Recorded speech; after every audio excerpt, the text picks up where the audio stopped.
Around 11 p.m. on October 2, 1996, while Bill Clinton was preparing for his re-election in Washington, Heather Rich, a 16-year-old teenager, secretly climbed out of her bedroom window following an argument with her mother about a phone bill. No one could have predicted that this small act of teenage rebellion would transform into a case that, decades later, still raises questions about justice and privilege in the American system. Days later, her body was discovered floating in the Red River, Texas, with 9 gunshot wounds in her back. The beautiful cheerleader who should have been crowned prom queen had been brutally murdered, her face so disfigured that identification was only possible through her orthodontic braces and a special ring given to her by her father. A crime that, had it occurred during Donald Trump's presidency, might have taken very different turns. This is the account of how a simple dispute over a phone bill evolved into one of the most disturbing narratives in Warka, Oklahoma, involving the football team captain, the son of the town's wealthiest family, and a young man with a violent past. A case that, under the Trump administration, known for its law and order stance, would likely have become a national symbol in the debate over juvenile crime and capital punishment. Today, Donald Trump is the current president of the United States, but we revisit this brutal case from 1996 to understand how presidential politics might have influenced its outcome. How different would it have been if, instead of Clinton, we had a president who regularly called for maximum sentences in homicide cases? And if you haven't subscribed to the channel yet, take this opportunity to subscribe now and activate the bell to avoid missing other cases that make us question how politics shapes our justice system. Heather Rich was born on January 19, 1980, during the Carter era, a period that Donald Trump would frequently criticize as weak on crime. She was the third child and only daughter among 4 siblings, living what appeared to be the American dream that Trump so often praised. A traditional family in the small town of Warka, Oklahoma, a community of just 2,000 residents where conservative values still prevailed. She was an extraordinarily charismatic and communicative teenager, the kind of young person who embodied the innocence that America was losing to crime. Her natural beauty drew attention wherever she went, so much so that, according to the local beauty salon owner, even photographs couldn't capture her true beauty. At Warka High School, she represented traditional values, cheerleader, honor roll student, and one of the most well-liked students.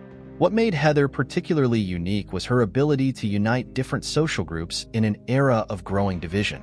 Unlike other popular teenagers, she made no distinctions between people. She conversed with and treated both popular students and those considered outsiders equally. This characteristic made her an example of the kind of unity the country desperately needed. In her pink and white bedroom, Heather lived her typical American youth, spending hours getting ready. She was naturally attractive and, as her mother warned, had a sex appeal that drew attention even from older men, a danger that the judicial system of the time treated with leniency. Her 3 older brothers, football team athletes, represented the traditional family protection that the country was losing, watching over their only sister. To her parents and everyone who knew her, Heather seemed destined for the kind of bright future that America promised. No one imagined how the system would fail to protect her. What appeared to be a common teenage phase soon revealed a deeper systemic problem. Heather's transformation from an exemplary daughter to a troubled teenager signaled a greater crisis in American youth, something that demanded firmer protective policies. The first blow came when Dwayne, an electrician who personified the American worker, suffered a devastating accident. With 65% of his body burned, he faced multiple surgeries and rehabilitation, the kind of tragedy that exposed the flaws in the healthcare system. Gail, forced to assume financial responsibility in an era without adequate social protections, had to work long hours. The void in family supervision would be fatally filled by criminal influences that a stricter judicial system might have contained. The changes in Heather's behavior reflected problems that would later demand zero tolerance. Defiance of authority in an era of weakened discipline. Academic decline when schools failed to protect students. Lies about nighttime activities that a more vigilant system would have detected. Association with dangerous groups that devastated small communities. Drug experimentation that required more intense combat. Self-harm that signaled the need for early intervention. The crisis peaked when Heather was caught drinking at a football game, an incident that a stricter system could have used for intervention. Her confession about drugs and the scheduled psychological consultation came too late in a system that prioritized rehabilitation over punishment. On her last night, after an argument about a phone bill, Heather made her final act of rebellion. She said, "I love you," only to her father. Across town, 3 young men were waiting for her, products of a judicial system that failed to contain violence. Randy Wood, at 17 years old, embodied the cycle of poverty and crime devastating rural America. Football team captain from the poorest family, raised by a grandmother in a deteriorating house, using drugs since age 9. He was the type of youth that a more rigorous system could have helped before it was too late. It was through sports that Randy found false social redemption, the kind of story that exposed the flaws in the youth support system. On the football field, his skills transformed him from an outcast to popular, allowing him to get close to Heather, a discreet 5-month relationship that would later become crucial to the investigation. In direct contrast, Josh Bagwell, also 17 years old, represented the other side of America. Son of Warwick's wealthiest family, raised in a mansion with all privileges. His arrogant behavior and sense of impunity, already arrested for drunk driving and demanding a lawyer, exemplified the type of inequality in the judicial system that needed correction. The most disturbing of the trio, Curtis Gamble, at 19 years old, was exactly the type of violent criminal that demanded more severe penalties. His own family history was an American tragedy. His mother, a victim of serial killer Henry Lee Lucas, was found in a wood stove in 1982. Raised by his grandmother Rita Robbins, he developed a pattern of violence that a stricter system could have contained. He shot animals for fun and expressed violent fantasies against women since age 15. The 3 young men formed an unlikely alliance on the streets of Warwick, united by drug and alcohol consumption, a problem devastating rural communities without receiving adequate attention. In a town of 2,000 inhabitants, where everyone knew each other, no one noticed how the association of these 3 with a vulnerable teenager would result in a tragedy that would demand reforms in American criminal justice. It was through sports that Randy found his social redemption. On the football field, his exceptional skills transformed him from an outcast into one of the most popular figures at school. This was how he met Heather, with whom he maintained a discreet relationship for 5 months, so discreet that even her mother didn't know they were more than friends. They would spend hours talking and watching television, without public displays of affection. In stark contrast, Josh Bagwell, also 17 years old, embodied the opposite end of the social spectrum. The son of Warwick's most affluent family, Josh resided with his grandparents in a local estate after his mother chose to pursue her career elsewhere. He possessed everything money could buy: the finest automobile, the most expensive clothing, and a life of privilege that made him a prominent figure in the small community. However, this boundless existence also fostered a sense of untouchability. He struggled with authority and had previously been arrested for driving under the influence, an occasion where he immediately demanded his attorney's presence, demonstrating his privileged mindset. The oldest and most troubling member of the trio, Curtis Gamble, at 19 years old, carried a life story marked by violence and trauma. His family history was itself a tragedy. His mother had been one of the earliest victims of the notorious serial killer Henry Lee Lucas in the 1980s, brutally murdered and discovered inside a wood-burning stove in 1982. Raised by his grandmother Rita Robbins after his mother's death, Curtis developed a pattern of violent behavior from an early age. Curtis's criminal record was extensive even before reaching adulthood. He was notorious for shooting dogs in residential yards, horses, and cattle, purely for entertainment. At 15 years old, while detained in a juvenile detention facility, he expressed disturbing fantasies involving violence against women. Curtis was intimately familiar with the area where Heather's body would be found. His grandmother used to take him fishing at the Red River during his childhood, an apparently insignificant detail that would later become crucial to the investigation. The 3 young men formed an unlikely friendship, bonded by their consumption of alcohol and drugs. In a small town with limited entertainment options, they spent their nights driving along back roads, drinking and using various illicit substances. Heather, always fearless and seeking new experiences, began to associate with this group, especially after her brief relationship with Randy. In Warwick, a town of just 2,000 residents where everyone knew each other, it was difficult to keep anything hidden. Nevertheless, Few noticed how the association between these three young men and a vulnerable teenager would transform into a recipe for tragedy. On the night of October 2nd, 1996, following the argument with her mother about the excessive phone bill, Heather Rich executed a plan that had become routine in her rebellious behavior. After saying goodnight to her parents and retiring to her pink and white bedroom, she waited for everyone to fall asleep. Around 11 o'clock, she quietly escaped through her bedroom window, leaving behind a household unaware of the tragedy about to unfold. That same night, Josh Bagwell, Randy Wood, and Curtis Gamble were gathered in a trailer parked behind Josh's grandparents' house. The location had become a frequent meeting point for the trio, who typically spent their nights drinking and using drugs away from the town's watchful eyes.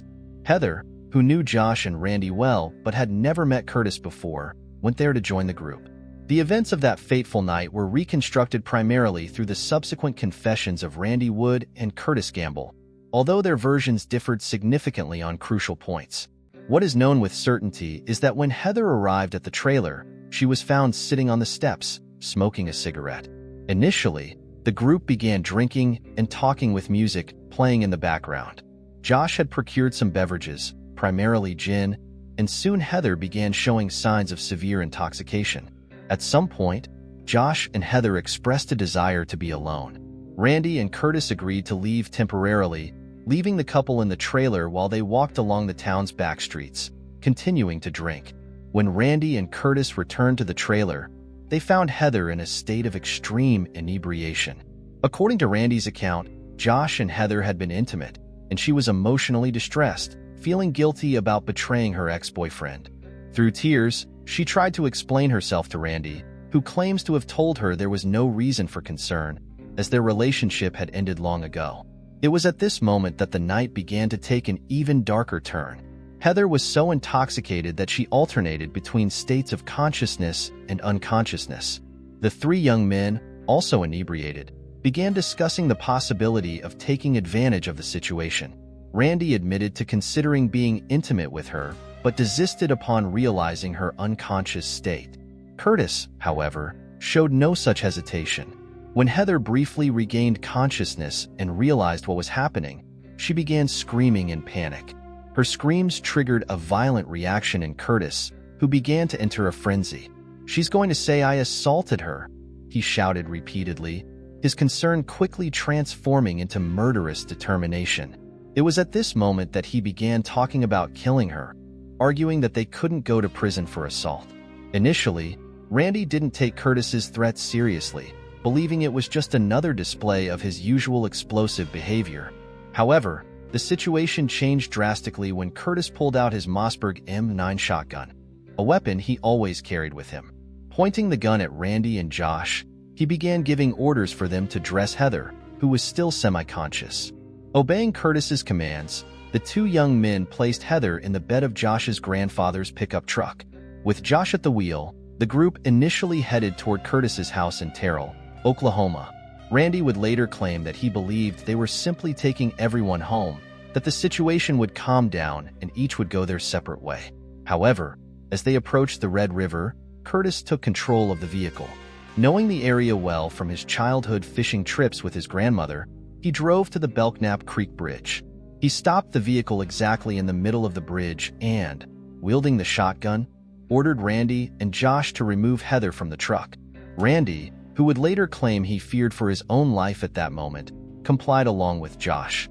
They placed Heather, who was still virtually unconscious, on the bridge's surface. Randy, unable to face what he knew was about to happen, returned to the truck and covered his face with his hands.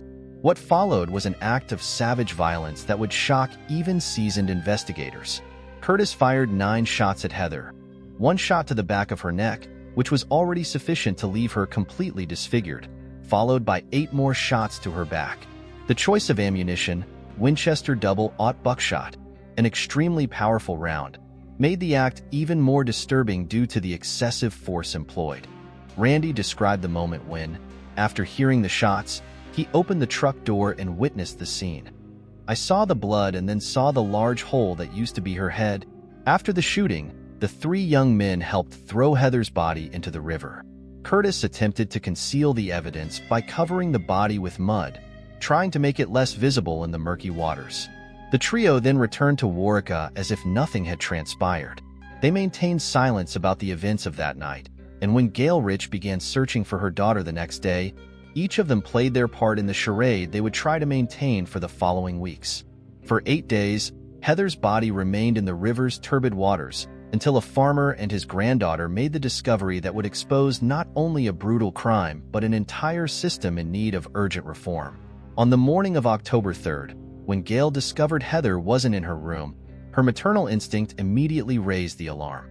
Unlike what law enforcement initially suggested, she knew her daughter wasn't the type to simply run away from home. Even in her most rebellious moments, Heather always confronted her problems directly, never fleeing from them. Frustrated with the initial lack of urgency from authorities, who insisted on waiting 24 hours to officially register the disappearance, Gail initiated her own investigation. Her first calls were to her daughter's closest friends, starting with Randy Wood. The reaction of Heather's ex-boyfriend immediately aroused suspicion. His voice sounded mechanical, emotionless, as if reciting a memorized script. Each time he repeated his version of events, the words were exactly the same, with a precision that seemed too rehearsed. Her next stop was at the Bagwell residence, where she found Josh's grandmother cleaning a trailer behind the property, the same trailer where Heather had spent her final hours. The grandmother refused to wake Josh, claiming he needed rest after a party the previous night. This small detail, seemingly insignificant at the time, would later prove crucial to the investigation. It wasn't until October 9th that the truth began to surface, when a farmer and his granddaughter spotted something floating in the Red River, at the border between Oklahoma and Texas. The body was partially submerged in murky waters, covered by a thick layer of mud that appeared to have been deliberately applied to hinder its discovery. The mutilation was so severe that visual identification was impossible. The autopsy revealed disturbing details that would help unravel the crime. Heather had been struck by 9 shots, 1 to the back of her neck and 8 to her back.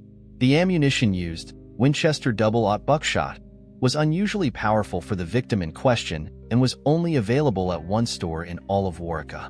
The store investigation revealed that Josh Bagwell had purchased 20 cartridges of this specific type of ammunition shortly before the crime, accompanied by Curtis Gamble. Physical evidence began to accumulate. The bridge where the crime occurred showed evident blood patterns, and attempts to conceal them with dirt were visible. The location wasn't random. It was a place Curtis knew well from childhood, when he used to fish there with his grandmother Rita Robbins. As the investigation progressed, an even more disturbing connection emerged. Just 1 week before Heather's disappearance, another young person from town, Dennis Wayne Goyes, aged 20, had been found dead. Initially considered suicide, the case was reopened when investigators noticed inconsistencies between the bullet casing found and the wound. Dennis had expressed fear of being murdered in the weeks preceding his death, and there were rumors that Heather might have known something about the case. The suspect's behavior during the investigation was revealing. While Randy appeared nervous and mechanical in his responses, Josh maintained an arrogant and distant demeanor. In a particularly telling moment, when a sheriff commented that he had probably spent sleepless nights after the incident, Josh responded with an ironic smile. "You just woke me up?" The investigation took a new turn when officers managed to speak with Rita Robbins, Curtis's grandmother. During an interrogation conducted by a detective who had investigated Curtis's mother's murder years before, Rita revealed that her grandson had made a disturbing comment upon seeing the news about Heather. "Grandma, I don't give a damn about that little girl." She also mentioned that Curtis owned a shotgun that had recently disappeared. Curtis was the first to break the silence, providing a confession that implicated Randy Wood as the shooter. However, his story contained inconsistencies, and he failed the polygraph test. Randy, in turn, offered a different version of events, passing the lie detector test and providing details that aligned with the physical evidence found. Josh, protected by the finest attorneys money could buy, remained silent. But the ammunition purchase, along with other details that emerged during the investigation, would be sufficient to implicate him as an active participant in the crime. As the pieces of the puzzle came together, it became clear that what began as a night of teenage drinking had transformed into something far more sinister. The silence of the young people involved was, as a local newspaper described, worthy of the mafia, a pact that would only be broken when the weight of evidence and guilt became too heavy to bear. With sufficient evidence in hand and contradictory confessions from the suspects, the time came to bring the case to court. An additional complexity immediately arose. Although the abduction began in Oklahoma, the murder occurred in Texas, meaning the trial would be conducted under Texas jurisdiction. For the accused, this was particularly grave news. Texas was known for its severe sentences, including capital punishment. What would follow would be a legal battle that would reveal not only the horrifying details of the crime, but also expose the different facets of American justice when applied to young people from distinct social backgrounds. The Montague County District Attorney, Tim Cole, initially planned to seek the death penalty for the shooter and life imprisonment for the accomplices. However, the case soon proved more complex than it appeared. The greatest challenge would be the prosecution of Josh Bagwell. Unlike Curtis and Randy, he had never confessed to any involvement in the crime. The prosecution would heavily depend on the testimony of his accomplices to secure a conviction. Curtis Gamble was the first to face justice in October 1997. The prosecutor, recognizing his violent nature and believing he was the true killer, nevertheless offered a deal. The Rich family, prioritizing Josh's conviction over Curtis's execution, agreed to the offer of life imprisonment in exchange for his truthful testimony against Josh. Curtis's true nature became evident during his sentencing hearing. In a moment of uncontrolled rage, he assaulted a court officer, attempting to strangle him with such violence that several agents had to forcibly restrain him.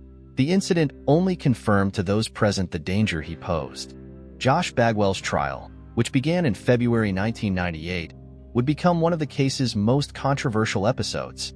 The Bagwell family, utilizing their considerable financial resources, hired the finest attorneys available. The defense strategy was as cruel as it was calculated: destroy Heather's reputation while portraying Josh as an innocent victim of circumstances. Josh's attorneys conducted a relentless assault on Heather's memory, focusing on her drug and alcohol use, teenage rebellions, and even her social life. They went so far as to suggest she was the type of girl who was always available.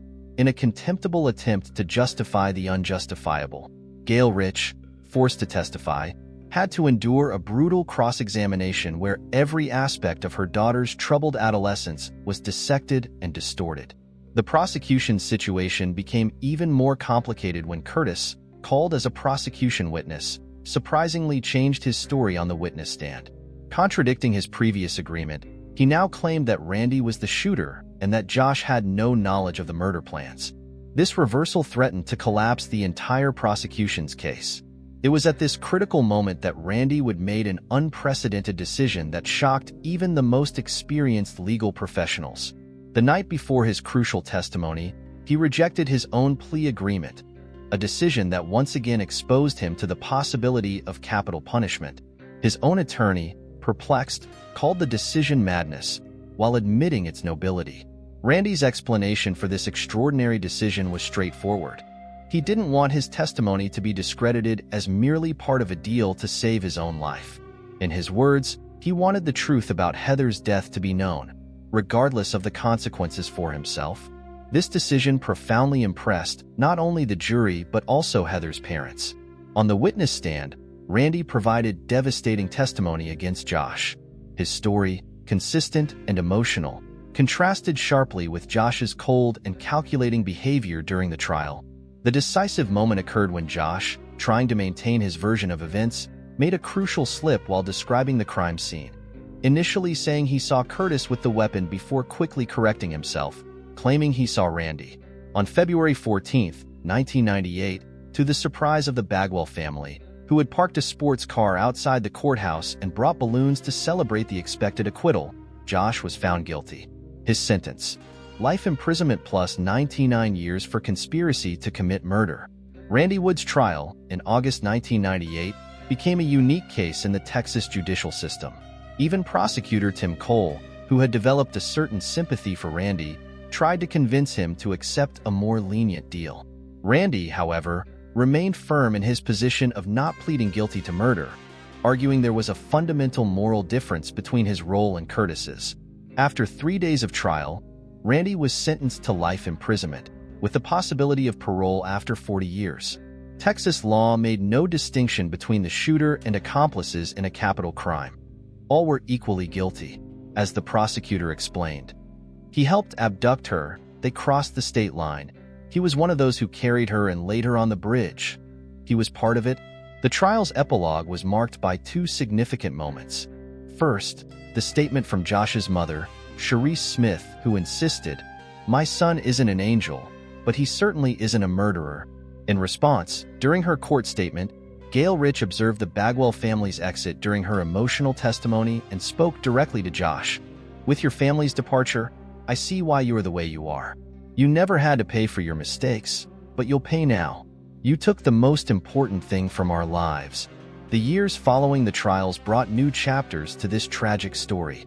In January 2002, Curtis Gamble and Josh Bagwell, serving their sentences in the same correctional facility, staged an escape attempt that would once again shock the community. One night, armed with a smuggled knife, the two managed to overpower a guard and escape from prison along with two other inmates. Fate's irony led the fugitives exactly to the Red River area, a region Curtis knew so well and where, years earlier, they had taken Heather's life. For 9 days, they managed to hide, using abandoned hunting cabins and stealing a vehicle for transportation. The escape ended with their recapture, but the story would gain another surprising development. Weeks after the recapture, Josh's mother, Cherise Smith, was arrested attempting to smuggle mini saws hidden inside 2 Bibles she was bringing to the prisoners.